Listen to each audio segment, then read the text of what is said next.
Hi, Spinning Heels Orchestra kids.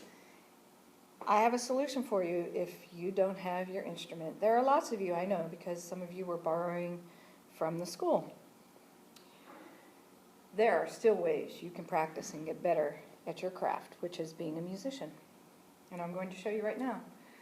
As you can see, I'm in the classroom, so welcome back. I kind of did a quick gathering, if you could say that, of items in the room that I could use as an instrument to substitute for the one I hope you're missing right now. So let's make an instrument. How about a string bass? Because obviously that's a big instrument that, you know, if you're borrowing from the school, they kind of had to stay here to stay safe. So in my room, found a broom. And on this broom, I wish it was a little taller, you know, because your bass goes behind your ear a little bit, doesn't it? But maybe when you use this to practice, you can get the broom higher, put it on top of something so it goes higher for you. So what I'm going to do, you could take some tape, some thin tape, or this happens to be what I normally use for your instruments to mark where your fingers go. If I can find the end, oh my goodness. This is pinstriping for cars. You can buy this in an auto shop. It sells parts for cars. I'm just going to cut off a piece of the tape. And actually, this is probably too big. I'm going to make this into two pieces.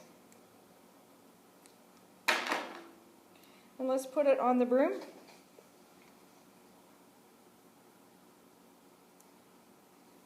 For a bass, that's where your first finger will go. Whoops, almost got hit. Now, you know how your fingers are supposed to be when you play the bass. So spread them out. Don't do any of this. That's cheating. No, no, no. You need to spread them out like that. And now put that second tape where your pinky was. Now you've got fingerings for your first and fourth finger. Now on the bass, you have to slide to a new position. So let's put about 2 fingers of space and then another tape. You might want to put this in a different color for bass because this is third position and the black tapes will be first. So about 2 fingers. Now there's where my third position starts, and do the same thing. 4 fingers, put that second tape where the pinky was. Now you have a bass fingerboard. How fast was that? Now, if you're a bass player, you can skip ahead to the part where I actually show you how to use that, which is your essential elements, interactive. And I hope you watched my first video that I put on the YouTube channel that shows you how to create a student account. That's the only way you'll get to this page. Okay, so let's put our bass aside for a second and let's do the same principle. Well, obviously you could do the same exact thing for cello. This would be good for cello when you sit down. There you go. Whoops, gotta have the D, E, F sharp, G, F sharp, E, D, A. But for violin and viola, let me see. How about this big rod? Just a big dowel rod. I'm going to pretend it's my violin or viola. Actually, it's pretty comfortable. So you can do the same thing with the tape. Cut 3 pieces of tape. 1, 2, 3. Okay, now get those 3 pieces of tape that you cut. You have to peel this tape. I'm not doing a good job.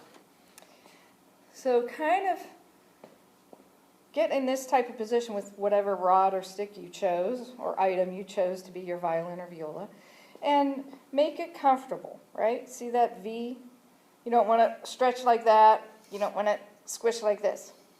Get that elbow away from the side of your body. And notice I'm going to put my first finger not at the very end of the dowel rod, but about there.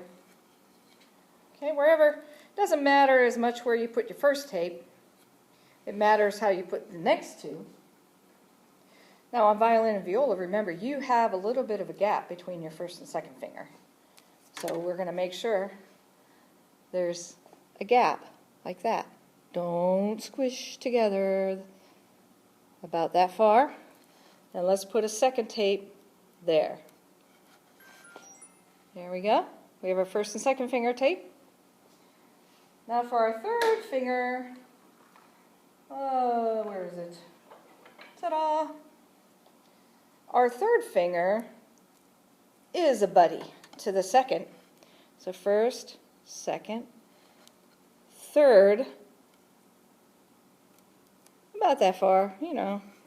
So you got your first, your second, and your third finger. Ta-da! Here's my violin. Now suppose you want to practice bowing. I think that's a pretty good idea. So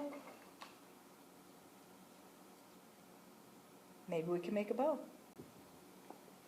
So let's make our pretend bow. I just have this stick from my stop sign, wherever that went. And I think you're going to want a stick that's a little longer because you don't want to be bowing like this. So a little bit longer stick. And you can just use it as is, or you can try to make it more like a bow. So I just have these little post-it notes, and maybe I'll make a frog.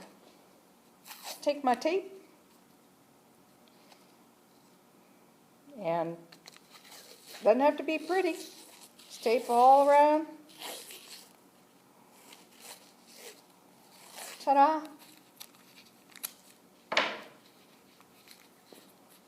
There's my frog.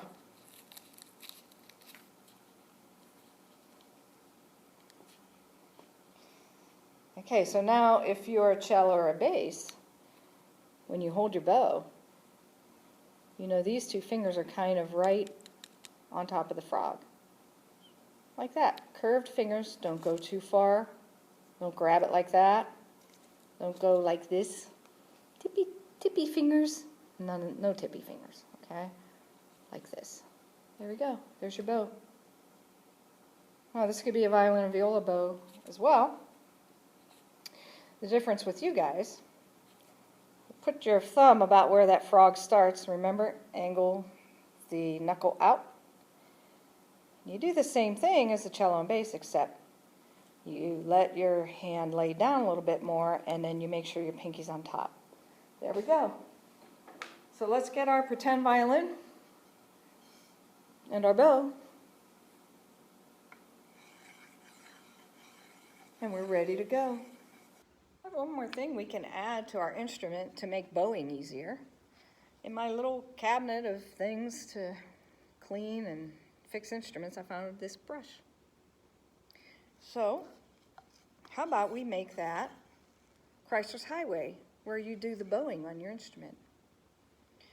So I'm going to put maybe these post-it notes underneath to even up the brush. So I don't want the brush all crooked. All right, now I'm doing this quickly. Okay, now I need to estimate where I would be bowing. Maybe about there, so just take my tape. Of course, I'm trying to do this quick because I don't want to make this video interminably long and boring. I may have to tape it on the end too. Okay, so yeah, not pretty because of speed, but you can do more at home and make it look nicer. Okay, so there we go.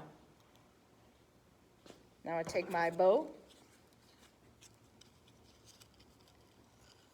And I've got Chrysler's Highway. You can even hear it a little bit, can't you?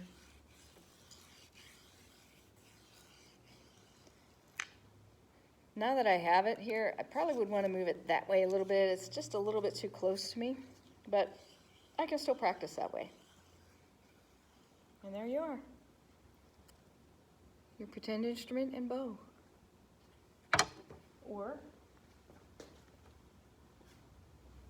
your bass or cello.